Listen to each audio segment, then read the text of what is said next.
नमस्कार मित्रांनो, आजच्या पोस्ट मार्केट निफ्टी अनालिसिस व्हिडिओमध्ये सगळ्यांचं स्वागत आहे. सो दिस इज टुडेज मार्केटने आज बघा 26 आज एक फ्लॅट ओपनिंग केलेली. आपली ही लेवल होती, या लेवललाच मार्केट ओपन झालेलं आणि तिथूनच कंटिन्यू रिजेक्शन घेत राहिला. सो आपला एक अंदाज असा होता की मार्केटने जर ही लेवल तोडली समजा तर मार्केट आपल्याला इथपर्यंत पाहायला भेटलं असतं. लाईक जवळपास किती 25,990 वगैरे पर्यंत आपल्याला ते पाहायला भेटलं असतं या पद्धतीने. पण मार्केटने ही लेवल तोडलीच नाही, राईट. आणि मग पहिल्यांदा तर आपण हीच लेवल पुट केलेली होती की जर मार्केट 50 जर क्रॉस करतंय आणि त्याच्यामध्ये सस्टेन करतंय तर आपलं सगळं पहिलं टार्गेट होतं 26,100. 26,200 आपण बोललो होतो, पण डायरेक्ट 26,200 जाणार नाही ना. सो फर्स्ट टार्गेट वॉज 26,100 असं. आणि आपण इथेच ट्रेड घ्यायचा प्रयत्न केलेला. पहिलाच ट्रेड आपला काय झालेला इथे इनिशिएट झाला होता याच कॅन्डलला, सेकंड कॅन्डलला. पण तिथनं मार्केट काय झालं, रिव्हर्स झालं आणि आपला जो हा इथे एसएल होता 25 पॉईंटचा, तो एसएल इथे कटलेला. मग मार्केटचं स्ट्रक्चर आपल्याला लक्षात आलं की पियानो पॅटर्न करत आहे market. Piano pattern means green break, green break, green break आणि सारखंच चाललंय, बटन सारखं दिसत आहे आपल्याला तो पॅटर्न. तर मग अशा वेळेस मध्ये आपण हेही बोललो होतो की मार्केट आज एसएल हंटिंगच्या मूडमध्ये दिसत आहे आणि मार्केटने आज फार फार खराब एसएल हंटिंग केलेली आहे बघा कशी. तर इथे आपलं कटल्यानंतर एसएल आपण काय केलेलं, पुन्हा वेट केलेला. आपण असं पूर्ण होऊन द्यायचा विचार केलेला, पण आपली लेवल तीच ठेवलेली आपण. आणि मग जेव्हा आपल्याला असं कन्फर्मेशन आलं की आता हे बरंच झिगझॅग झालेलं आहे, तर या ग्रीन कॅन्डलला आपण पुन्हा एक एंट्री बनवलेली, राईट. आणि या एंट्रीमध्ये मग हा जो आपला होता रेड कॅन्डलचा, तो होता आपला स्टॉप लॉस. अंडरस्टूड. पहिला स्टॉप लॉस आपला मोठा होता, तो जवळपास 26 पॉईंटचा होता. पण जसा आपल्याला हा नवीन लो मिळाला, आपण त्याला ट्रेल केलेला 15 पॉईंटवर. येते लक्षामध्ये सगळ्यांच्या. आणि मग आपली रिस्क जी बनली होती ती कमी झाली होती. ऑलरेडी 25चा आपला एसएल गेला होता. सो आपण इथे थोडंसं जास्त कॉशियस होतो. मग आता इथे आपला फक्त 15 पॉईंटची रिस्क असते आणि जर हाय एसएल केला असता तर आपण एक 40 पॉईंटच्या लॉसमध्ये राहिलो असतो. So that was okay for us. आणि मग आपण ट्रेडिंग पण केली असते. पण आपलं कन्व्हिक्शन इथे असं सांगत होतं कारण इथे ओआय डेटा जो होता हा बुलिश होता. मार्केट खाली येणार नाही आणि मार्केट वरच जायला हवं, ऍटलिस्ट 26,100ला टच तरी करून पलटायला हवं असा आपला अंदाज आपल्याला सांगत होता. अंदाज इन द सेन्स वॉट, आपल्याला व्हॉल्यूम आणि ओआय डेटा अनालिसिस करून आपण तो अंदाज बांधतो आणि प्राइस ऍक्शनवरती आपण ऍक्ट करतो. सो आपलं जे काही अनालिसिस चालतं हे प्युअर टेक्निकल अनालिसिस आहे, ज्याच्यामध्ये आपण व्हॉल्यूम, ओआय डेटा आणि प्राइस ऍक्शन याचा वापर करतो आणि आपण ट्रेड घेतो. सो इथे ट्रेड एक्झिक्यूट झाल्यानंतर बघा मार्केटने काय केलं, आपला एसएल घ्यायचा प्रयत्न केला.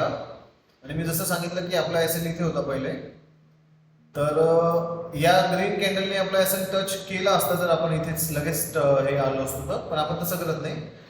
ही रेड बनल्यानंतर त्यानंतर ग्रीन बनवून आपल्याला क्रॉस करणं आवश्यक राहतं, मग आपण एसएलला मूव्ह करतो. म्हणजे कसं, एक आपल्याला स्विंग लो मिळाला रेड पॉईंटचा, त्यानंतर एक ग्रीन क्लोज असणं आवश्यक असतं त्या रेड कॅन्डलच्या वर. मग आपल्याला जेव्हा ही कॅन्डल वर क्लोज झाली ना, त्यावेळेला आपण त्याला मूव्ह केलेलं आहे इथे. म्हणजे इथे एसएल वगैरे कटला नाही आपला, बस लक्षात येईल. अंडरस्टँड. त्यानंतर मार्केट पुन्हा कॉस्ट टू कॉस्ट आलेलं.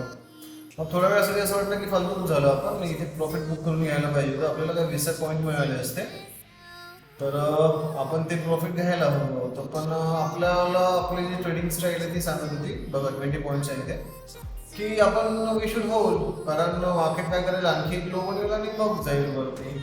सो आपण या मोमेंटपर्यंत होल्ड केलेलं, आपण एसएलला हात लावला नाही. आणि त्यानंतर जसं मार्केट या साईडने निघालं, त्या साईडला आल्यानंतर आपण काय केलं, इथे जे प्रो ट्रेडर्स आहेत त्यांना एसएल ट्रेडिंग करायला सांगितलं आणि जे बिगिनर्स आहेत त्यांना डायरेक्ट प्रॉफिट बुकिंग करायला सांगितलं. मग आता जे प्रो ट्रेडर आहे त्यांचा एसएल पुढे येणार, या स्विंग लोला येणार, कॉस्ट टू कॉस्ट ते आलेले आहेत. आता गेला तर त्यांचा काय 50 पैसे 1 रुपया जाईल फक्त लॉस, अदरवाईज ते होल्ड करू शकतात. आणि आपण सुद्धा होल्ड करून होतो बिकॉज आपण कॉस्ट टू कॉस्ट पण आणून ठेवला नव्हता. बिकॉज आपला अंदाज असा होता की आपल्याला कमीत कमी 40 पॉईंट तरी मिळाले पाहिजे, म्हणजे 26-90 तरी मार्केटने टच केलं पाहिजे. Then we will book the profit, right. मग त्यानंतर मार्केटने फार त्रास दिलेला कंटिन्युएशनमध्ये. बघा continue market rate piano pattern continue repeat करतो इथे, पण इथे विक्स जास्त आहे, म्हणजे काय व्हॉलॅटिलिटी जास्त होती इथे. तर आपण होल्ड करून राहिलेलो आणि मग इथे बघा एक ब्रेकआउट मिळालेला आणि त्या ब्रेकआउटमध्ये आपलं टार्गेट पूर्ण अचीव्ह झालेलं इथे लक्षामध्ये. आणि हा जो आपला एसएल आहे हा आपण ट्रेड करायचं कामच नाही पडलं, सिंगल शॉर्टमध्ये आपण इथे काय झालेलं आहे टार्गेट बुक झालेला आहे आपलं.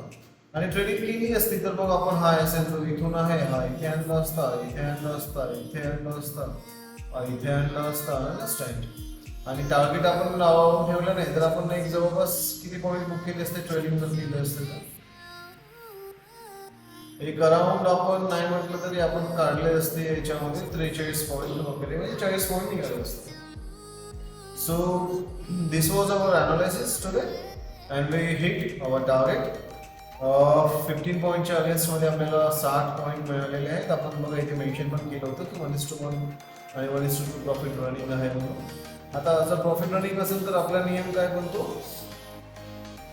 प्रॉफिटेबल ट्रेडला कधीच लॉसमध्ये कन्वर्ट नाही होऊ द्यायचं. तर आपलं पहिलं काम बनतं की त्याला पटकन ट्रेड करून कॉस्ट टू कॉस्टवरती आणून द्यायचं. After that we left market, कारण आपलं काम झालं होतं. एक एक्सेल गेला तर एक टार्गेट आलं होतं आणि आजची व्हॉलॅटिलिटी फार खराब होती. सुरुवातीलाच मार्केट बंद झालं तेव्हा बसलंच. आणि जर चुकून थांबलो असतो आपण मार्केटमध्ये तर काय झालं असतं बघा. त्यानंतर इथे टार्गेट हिट केल्यानंतर मार्केट पुन्हा 50% खाली येते, पुन्हा तिथेच जातं मार्केट, पुन्हा आपलं 100% खाली आलेलं आहे. जिथे आपण ट्रेड एक्झिक्यूट करतोय, जिथे आपण फर्स्ट टार्गेट बुक करतोय तिथून मार्केट पुन्हा होत आहे, पुन्हा तेच. आणि हा एक बघा वीक मूव, आणि हा मूव किती खराब आहे हा बघा. की जर कोणी होल्ड करून बसू नये असेल ना तर ही इज फिनिश. बघा एसएल कुठलं असणार आहे, बुमिंग कॅन्डल कोणती आहे, ही कॅन्डल. मग या कॅन्डलचा स्लो आपण एसएल ठेवणार आणि आपण बाकीचं जर्नी ट्रेड करणार, ट्रेल करणार. आणि या लेवलला सुद्धा हिट करायला मार्केट जर येत असेल दॅट मीन्स वॉट. आणि त्याच्यानंतर त्याची रॅली बघा, tremendous huge number of 200 points. आणि मार्केट खूप खराब असतं असं. मग आता इथे जर आपण असतो तर आपल्याला सिंपल काय केलं असतं, आपण समजा हाही एसएल कटला असता तर पुन्हा आपल्याला एंट्री मिळाली असते याच लेवलला. बघा ही आपण लेवल काय करतो थोडीशी वाढवतो, आलं लक्षामध्ये. तर या कॅन्डलला आपल्याला, या रेड कॅन्डलला आपल्याला पुन्हा मार्केटने एंट्री दिली असती आणि आपला लॉस सुद्धा दिसला असता आपल्याला तकरीबन किती पॉईंटचा, 14 ते 15 पॉईंटचा. म्हणजे हा सुद्धा एसएल आपला गेला असता इथे लक्षामध्ये. म्हणजे मिळालेल्या एंट्रीच्या कॅन्डलमध्येच एसएल पण पाहू. आपण जर थोडा मोठा ठेवला असता 25 पॉईंटचा असेल तर वाचलो असतो, पण शक्यतो आपण तो ठेवला नसता, आपण हाच ठेवला असता. So market is very tough, understood.